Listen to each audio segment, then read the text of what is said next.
Shamanism. Shamanism assumes that everything has a soul. The people, the trees, the animals, the stones, and so on. Everything is connected to everything. Everything is equal with everything and is part of the Great Spirit. Shamanism is of all times and occurs on every continent, but originated in eastern Siberia and Mongolia.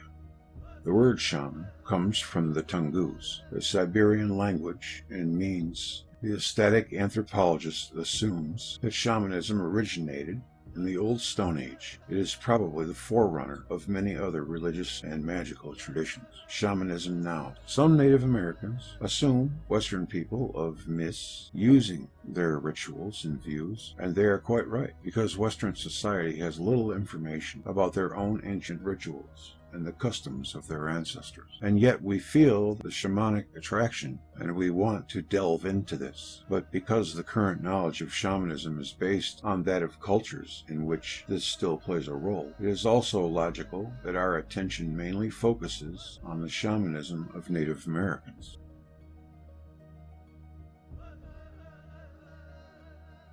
Universal symbolism. Many shamanistic views and utterances use a universal symbolism and are therefore not specifically culture related, although we are of course always connected to the country where we live, so there will be differences for each region and people.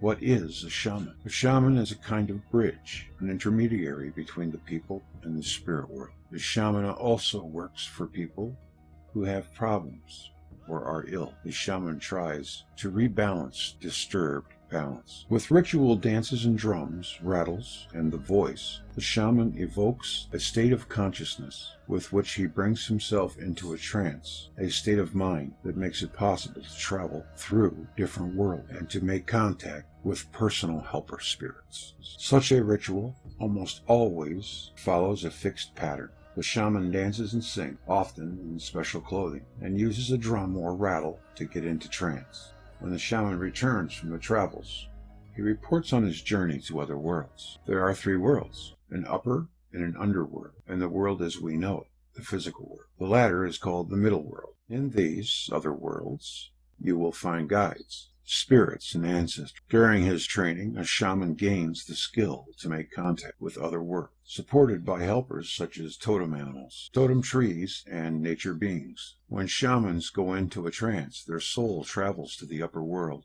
to favor the gods, and to the underworld to recover the souls of sick people or to accompany those of deceased people. Many shamans say that they travel to the upper world as a bird. In the past, a shaman within a community had, as it were, the function of priest, healer, and clairvoyant. The modern shaman still assumes that the natural balance between earthly and spiritual matters is disrupted in the case of problems of humans and animals. Shamans are always employed by the community and have different tasks depending on their talent. Women have traditionally been mainly occupied with herbal medicine, taking care of wounds and other medical problems with an identifiable cause. Women have also been active as midwives since time immemorial. In fact, you can perform rituals in any environment, in a forest, but also in your own back garden, even in your bedroom. To bring shamanism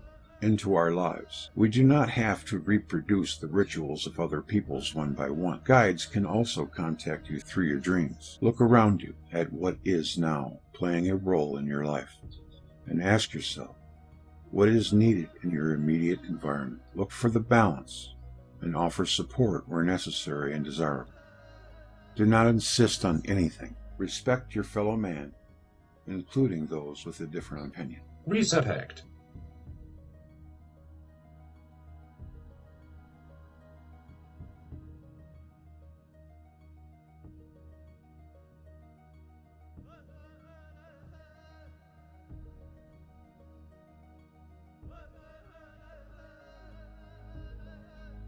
Kokopelli. is an ancient character, dancing flute player, whose oldest manifestation is found on prehistoric American rock carvings. The origins of the figure are a mystery, and he figures in many Native American stories, where his age and role vary. He is generally believed to have been a fertility symbol, often depicted as a phallic character, carrying a pouch of seeds or wearing antlers. Kokopelli symbols often appear in the context of rain, pregnancy, prosperity, and marriage.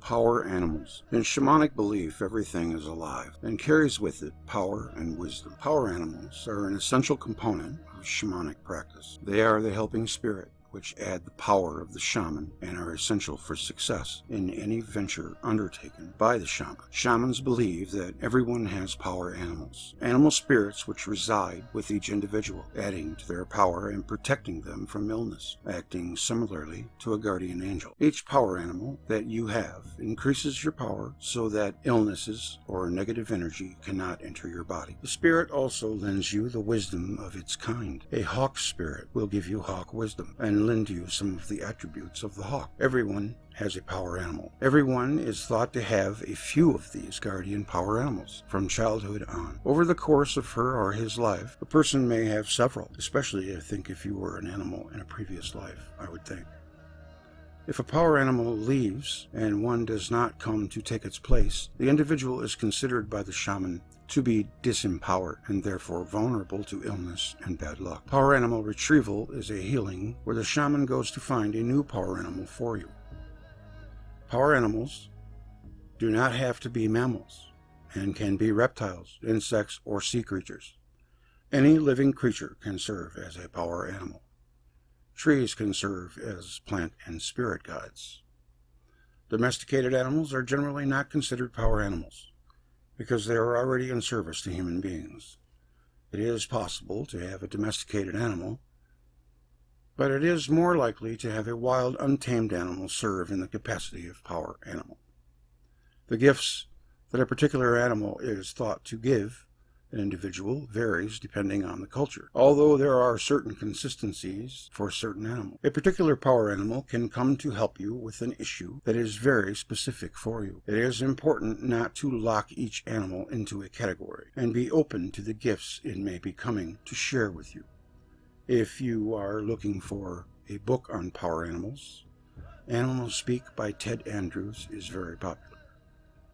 A popular website that describes the qualities of various power animals is www.animalspirits.com. Honoring power animals.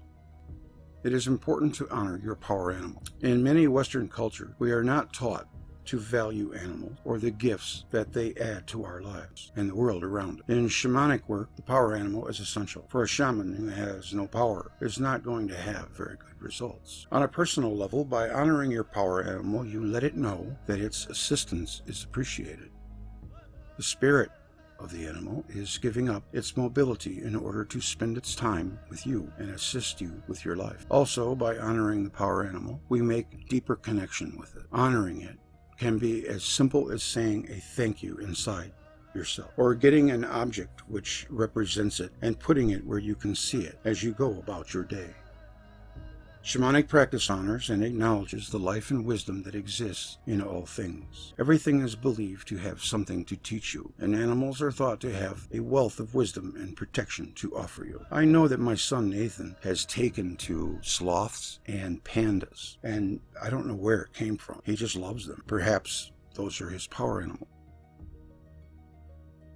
I've always been drawn to elephants. Perhaps that's why. For me, I don't know. I've always liked them though.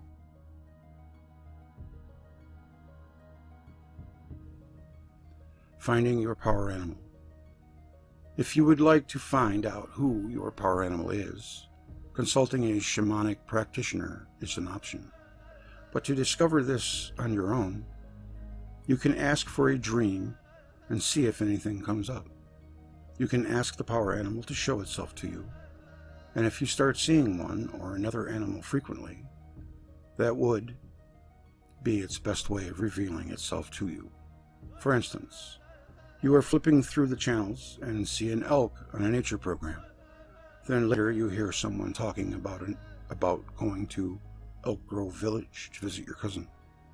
You see a sign for an elk's lodge. It is believed that the animal guide can communicate with you by drawing your attention to things around you, and a repetition such as that would be a way of communication.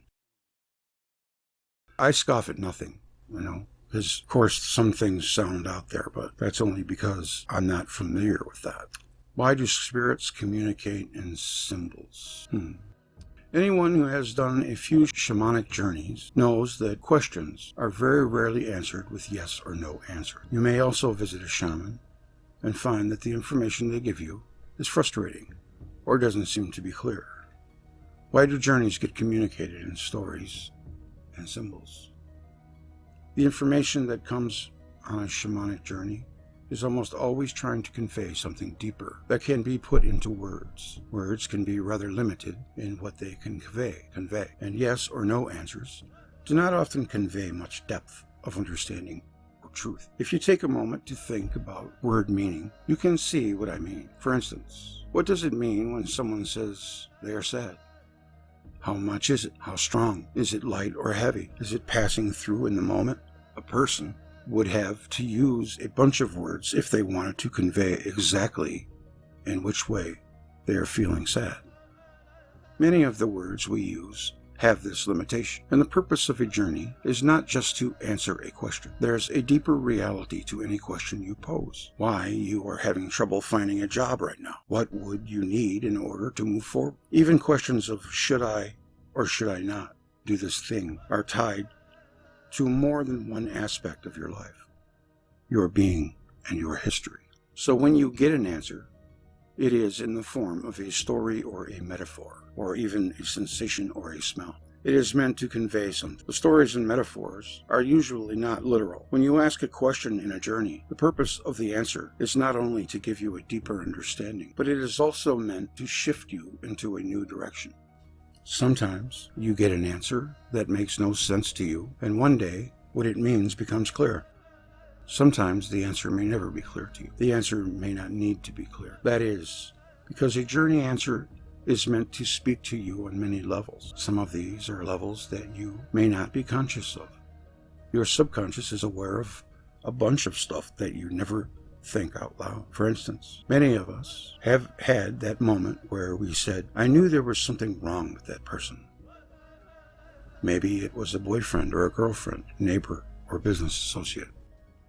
I'm not talking about instances of hindsight, but times where you realize only after the fact that you knew all along that there was something wrong with that person, that you kept telling yourself you could trust. The way I think of it is that you did know, but you didn't know out loud. You weren't fully conscious of knowing, and therefore your knowing was more like a whisper. I get it all the time. I just assume it's intuition. So when you get a symbol, this includes a story, sensation, a metaphor, or a song. And it speaks to this deeper part of yourself. This part of you knows what the symbol means in a quiet way. Once that part of you receives the information, shifts can occur at this deeper level. You didn't know that the lion answered your question, but you begin to start considering bold ways to approach your problem. The rain and the somber field you saw in your journey did not seem related to the question, but a few days or a week down the road, a forgotten memory comes back to you and gives you information on why you're stuck right now.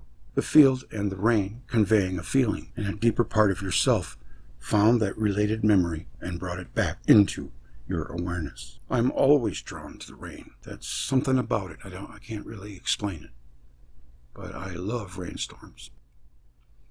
Shamanic answers are meant to penetrate your being and to be penetrated by you as you work to understand them. In the process, you may or may not be able to see how changes are occurring in your life. Some people keep a journal of their journeys and then go back later to reread them later. I have heard people talk about something they've journeyed on becoming clear later, or being able to see that each journey plugged into a greater picture conveyed over time. There's no telling what a journey answer's ultimate purpose is. Even a yes or no answer is likely deeper than you think. I used to journey and ask questions like, "Are you really sure I should be a healer?" I would get the answer, "No." And in a pause, I'd feel insecure and think, that can't be right. Then the second part of the answer would come, "I know, you should be a healer." I tend to get this answer most often when I already knew the answer to my question and was only asking out of insecurity. This particular way of answering my question evoked my own knowing, my true knowledge of the answer. A symbol, a story, a scent, or a feeling in a journey is meant to cut through, reach into and beyond our everyday understanding. Answers are not meant to be as easy as a grab-and-go sandwich or to address what is purely mental, as say, understanding how gravity works. The spirits or images that come to answer your questions have a rather reaching goal than you getting a factual piece of information. Somehow, the answers fit into the totality of your life and your needs. What could be healed for you, and what you have the possibility to create. Perhaps, in the end, people who stay with the shamanic journey are those who are looking for deeper changes. It's perfectly okay if this doesn't suit what you want or need, but it might be worth giving it a try. The efficiency of shamanic work is only ever judged on the results, and sometimes the results of journeys can only be seen or understood over time. Quite a bit more here, but I think I'll stop now on this. All right, a little bit more. Protecting yourself from negative energy. One of the best ways to protect yourself from negative energy is to make sure you are filled with good energy yourself. However, the stress of our lives can mean that we aren't always as filled with our own energy as we might like. Sometimes protecting yourself is needed to make sure you don't take on negative energy. Also, new shamanic healers may be interacting and calling energies that they hadn't been used to dealing with. They can need protection while they are learning how to manage these energies. What is negative energy? Negative energy is not bad energy. Rather, it is something that is not helping to make you healthier, or it is weighing you down in some way. Your own stress and worry can be stored in your body as negative energy. I think scientifically they have proven that stress affects your DNA. Once the stress is stored in a part of your body, it can cause a weakness, where that can lead to an illness. As for sources of negative energy outside of you, these can come from a variety of sources. Other people's emotions are the most common source. Spending time in place where people are stressed out can cause you to absorb some of that energy. People who are envious of you can unconsciously send energy to you that is not helpful. Someone gets angry in traffic, and they can send anger at you. Sometimes an environment will be filled with negative energy. In some cases, the energy simply might not be compatible with you. For instance, some people feel drained by the busy bustle of a city, where someone else might feel energized by it. There are some places that just feel better than others. When you are in a place that is not compatible with your energy, you can feel drained. Energy protection is a way for you to prevent taking in negative energy from others or from your environment. Energy is meant to change forms constantly. You see this best in young children, who can be sad one minute, but joyful the next. When energy gets stuck in one form rather than keep changing as it's meant to, that is when you can have difficulties with a given energy. Places of great suffering or grief can have a heavy energy that got stored in that place. This does not mean that the place is a bad place, just that the energy never got transformed. It is stuck in one form and isn't flowing and changing as it is meant to. Shamans are trained how to transform energy from one state into a more positive one. They use this ability to change energy within themselves and clear the energies in other people and spaces or environments. However, many people don't know how to do this and may be in need of learning how to protect themselves from negative energy. Ways of protecting yourself. Visualization. Sometimes visualization is all you need. It's a proven fact. I think they did it with people that were playing darts. They had a group of people not imagine anything, And they had another group of people imagine themselves throwing bullseyes. And the people that visualized beforehand were much more successful than the people who weren't. So that is another fact that has been proven. Whether you know it or not, you have an innate ability to protect yourself from the energy that is not helpful or healthy to you. Using a visualization is one of the ways you can engage that ability. Even though you can't remember how to create protection, your body knows. So the visualization sends the message of what you want to do so that your body can do that. Most visualizations involve seeing yourself surrounded by protection of some kind. I do that all the time. My light is gold. Eventually, your visualizations won't be needed anymore as the protection becomes a habit. You don't want to be too heavily protected all the time, though. It's not healthy to be disconnected from your environment. Healthy energy protection should allow you to be more open to the world around you. Visualization that completely block out the energy of your environment should only be used occasionally, such as when you are in an especially negative environment. It's best that what you visualize allows positive energy to enter and leave through the protection. Some visualizations. Blue egg.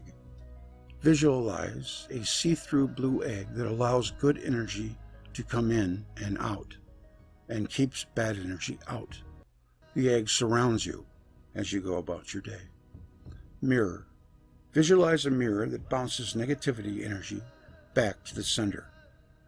This is especially good to use if you have one person that seems to be sending you negative energy all the time. You can use the mirror for that person only, rather than the heavy protection around you all the time. You see a mirror standing between yourself and that person, and that anything they send at you goes right back to them. Brick wall. Imagine a brick wall is a visualization. Imagining a brick wall is a visualization that you should only use for especially bad environments. It blocks all energy. If you find that you have to use it all the time, such as at work, you may wish to consider other ways of protecting yourself. You may wish to consider ways of protecting your personal space with items as discussed below. You don't want to use a brick wall to become a habit. You don't want using a brick wall to become a habit. Methods. Many of the methods of energy protection involve filling yourself with positive energy. Things like pranic breathing, meditation, tai chi, or any number of methods can put you in a state where you are less likely to take on negative energy. Methods that affect the energy surrounding you can also be effective. Breathing is always a powerful way of managing your own energy and the energy surrounding you. Sound can also be powerful, and something as simple as humming can clear your space near you of negative energy. You can ask a guardian spirit or power animal to put protection around you. They will not do this unless asked, out of respect for your personal space. However, they can offer very powerful protection. Objects or things to use to either keep your space clear of negative energy or to provide yourself protection personally.